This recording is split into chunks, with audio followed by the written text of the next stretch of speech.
हे भाई बहनों, आज की रोटी की घर सदस्य व्यक्तियों के लिए यीशु ख्रिस्तांची मधुर नामांचे सप्रेम नमस्कार. आज के दिनांक 3 ऑक्टोबर 2025 शुक्रवार.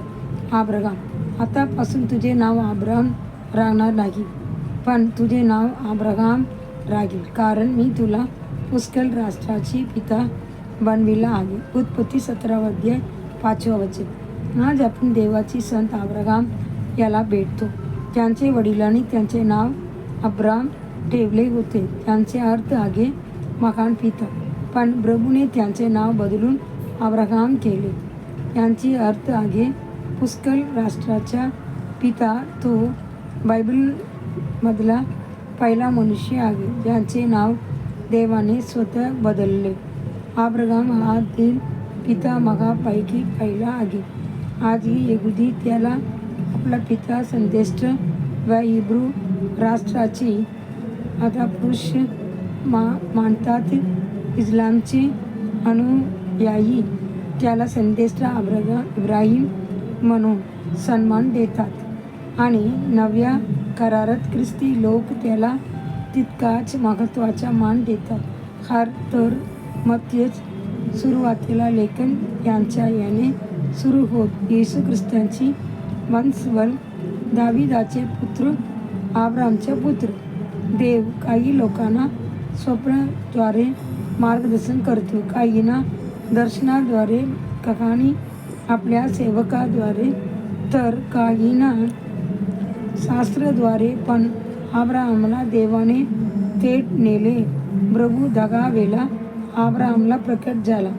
पहिल्यांदा प्रभू त्याला म्हणाला, आपल्या देशातून, आपल्या नातला गातून व आपल्या पित्याच्या घरातून बाहेर पड. मी तुला दाखविणाऱ्या भूमीत जा.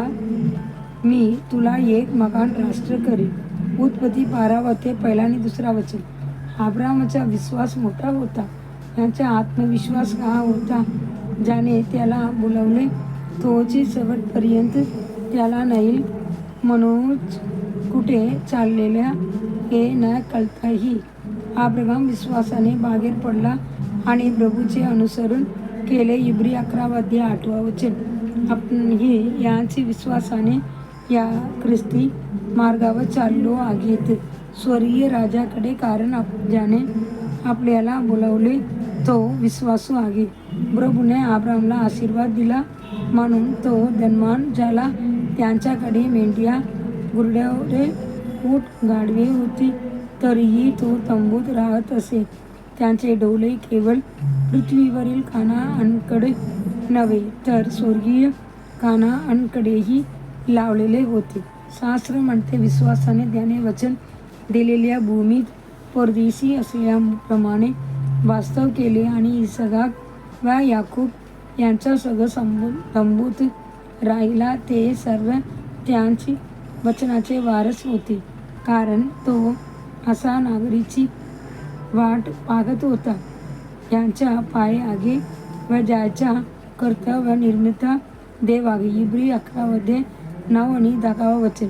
प्रिय देवाची संतानो, तुझ्याकडे असाच विश्वास आहे काय?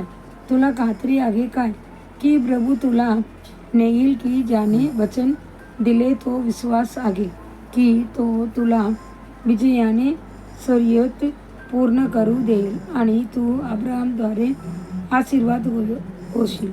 पुढील चिन्हार्थ वचन. तो अविश्वासाने देवाचे वचनाबद्दल डलमळला नाही, उलट विश्वासाने बळकट झाला, देवाला गौरव दिला आणि ज्याचे त्याने वचन दिले ते तो पूर्ण करण्यास सामर्थ्यवान आहे, याबद्दल तो पूर्णपणे खात्रीशीर होता. रोमकारस अध्याय 4 20 आणि 21 वचन. आजचे बायबल वचन सकाळी येसाया 17 अध्याय 18 अध्याय 19 अध्याय.